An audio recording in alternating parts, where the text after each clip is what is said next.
Assalamualaikum warahmatullahi wabarakatuh. Kami dari kelompok 7 ingin mempresentasikan tentang manajemen proyek. Fase penutupan yaitu terdiri dari proses krusial penyelesaian proyek, evaluasi dan serah terima secara profesional di akhir siklus hidup proyek.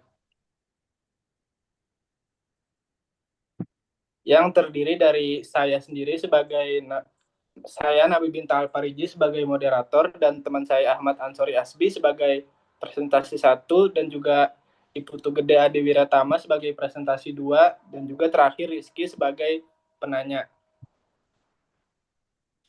Kemudian selanjutnya akan dibacakan oleh teman saya yang bernama Iputu Gede Adi Wiratama.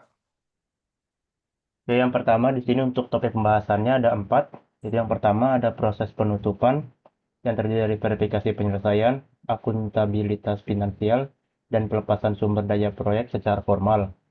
Kemudian yang kedua lesson learned yang terdiri dari mendokumentasikan keberhasilan, resiko, dan solusi inovatif untuk perbaikan di proyek masa depan. Yang ketiga, evaluasi kinerja yang terdiri dari menilai pencapaian proyek terhadap target awal seperti jadwal, anggaran, dan kepuasan klien. Dan yang terakhir, serah terima yang terdiri dari pengarsipan dokumen secara terpusat dan transisi hasil proyek ke operasional.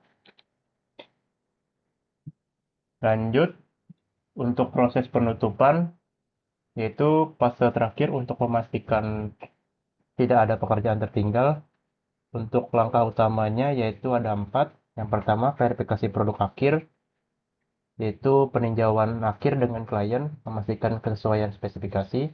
Yang kedua, penutupan administratif, yang dimana mengumpulkan persetujuan, memperbarui laporan, dan menutup kontrak pengadaan vendor. Yang ketiga, akuntabilitas finansial, yaitu menutup kode akun biaya dan menyelesaikan semua tagihan proyek. Dan yang terakhir, pelepasan sumber daya, yaitu mengembalikan personel ke departemen fungsional asal. Lanjut, ada checklist penutupan, itu ada 4. Yang pertama, persetujuan formal, sign off, itu memastikan bahwa seluruh deliverable telah disetujui secara tertulis oleh klien atau sponsor proyek. Yang kedua, penyelesaian finansial, yaitu memverifikasi bahwa semua tagihan dari vendor dan kontraktor telah diselesaikan dan dibayarkan penuh. Yang ketiga, pembekuan anggaran, yaitu menutup dan membekukan semua akun anggaran proyek agar tidak ada lagi pembebanan biaya susulan. Dan yang terakhir, penilaian kinerja, yaitu menyelesaikan evaluasi performa bagi setiap anggota tim proyek sebelum dialokasikan ke proyek baru. Selanjutnya akan dibacakan oleh teman saya yang bernama Ahmad Ansori Asbi. Baik, selanjutnya di nomor 2 ada lesson learned, yaitu membangun pengetahuan, mengubah pengalaman empiris menjadi aset berharga. Ini bukan tentang mencari yang salah, melainkan pembelajaran berkelanjutan. Yang pertama ada praktik terbaik, metode efektif apa yang harus dipertahankan, lalu ada risiko tak terduga, masalah apa yang luput dari perencanaan, dan yang ketiga, solusi inovatif, taktik jitu apa yang ditemukan saat krisis terjadi. Lalu selanjutnya di nomor 3 ada evaluasi pasca proyek. Yang pertama ada kriteria kinerja kunci, yaitu menilai performa objektif proyek dibandingkan rencana dasar atau baseline. Lalu yang pertama ada jadwal, apakah proyek tersebut selesai tepat waktu? Jika terlambat, apa penyebabnya?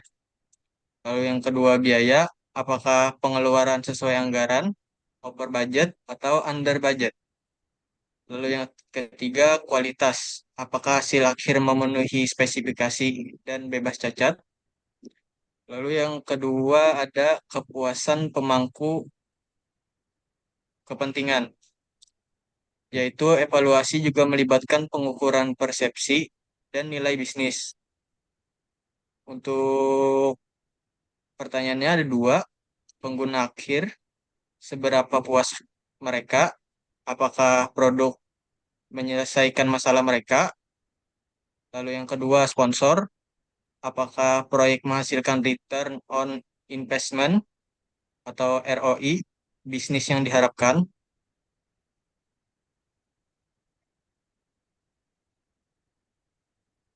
Lalu yang terakhir yaitu serah terima dan arsip.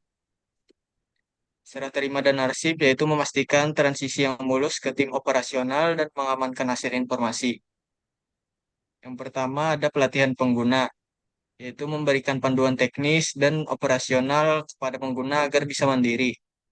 Lalu yang kedua pengarsipan terpusat, yaitu menyampaikan dokumen, project karakter, kontrak, laporan di sistem repositori perusahaan. Lalu yang ketiga ada serah terima atau BAS, yaitu penandatanganan berita acara yang menandakan perpindahan tanggung jawab operasional.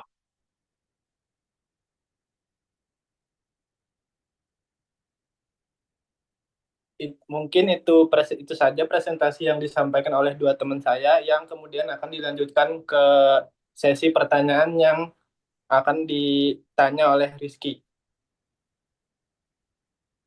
Untuk pertanyaan pertama, hal-hal apa saja yang perlu dipersiapkan manajer proyek dalam proses serah terima kepada klien? Apakah di antara Asbi atau Putu ada yang ingin menjawab? Oke, di sini saya akan menjawab pertanyaannya. Eh, Hal-hal apa saja yang perlu dipersiapkan manajer proyek dalam proses serah terima kepada klien? Yaitu yang pertama ada memberikan panduan teknis dan operasional kepada pengguna akhir. Terus yang kedua ada menyiapkan dokumen proyek. Terus yang ketiga itu menandatangani dokumen resmi yang menyatakan perpindahan tanggung jawab operasional. Apakah benar, Rizky?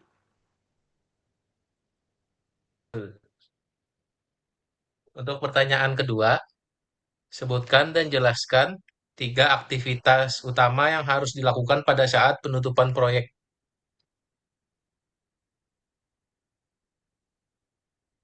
Mungkin Asbi ingin menjawab. Baik, di sini saya akan menjawab. Untuk jelaskan minimal 3 aktivitas utama yang harus dilakukan pada saat penutupan proyek itu, yaitu yang pertama, verifikasi produk akhir, yaitu melakukan peninjauan akhir bersama klien untuk memastikan hasil proyek sesuai spesifikasi yang telah disepakati. Lalu yang kedua ada penutupan administratif. Penutupan administratif itu mengumpulkan persetujuan formal, memperbarui laporan akhir, dan menutup kontrak pengadaan vendor. Lalu yang ketiga ada akuntabilitas finansial, yaitu menutup kode akun biaya proyek dan menyelesaikan semua tagihan yang masih tertunggak. Lalu yang terakhir yaitu pelepasan sumber daya. Pelepasan sumber daya itu yaitu mengembalikan personel tim ke departemen fungsional asal mereka untuk dialokasikan ke proyek baru. Apakah Apakah, terjawab? Ya. Oke, Dan pertanyaan untuk selanjutnya. pertanyaan terakhir, jelaskan perbedaan antara penutupan proyek yang berhasil dan penutupan proyek yang lebih awal. Silakan Asbi, Putu. Oke, untuk perbedaannya itu yang pertama dari aspek kondisinya. Untuk penutupan berhasil itu semua deliverable-nya itu selesai dan disetujui klien. Sedangkan penutupan dini itu untuk aspek kondisinya itu proyeknya dihentikan sebelum semua deliverable-nya terpenuhi. Kemudian untuk perbedaan yang kedua itu ada di aspek finansial. Untuk penutupan berhasil itu anggarannya tetap sesuai rencana. Sedangkan untuk penutupan dini itu bisa terjadi sisa anggaran atau kerugian biaya. Kemudian untuk perbedaan yang ketiga itu ada di aspek dokumentasinya. Untuk penutupan berhasil itu dokumentasinya lengkap dan terarah. Kemudian sedangkan yang penutupan dini itu dokumentasinya seringkali tidak lengkap. Kemudian ada yang terakhir untuk perbedaannya itu ada di aspek kepuasan kliennya. Untuk penutupan berhasil itu dia kepuasannya tinggi, sedangkan penutupan dini itu untuk kepuasan kliennya itu cenderung rendah dan tidak terpenuhi. Apakah terjawab, Rizky? Ya. Oke. Itu saja presentasi yang dapat kami sampaikan. Sekian dari kami. Assalamualaikum warahmatullahi wabarakatuh. Dah. Nice.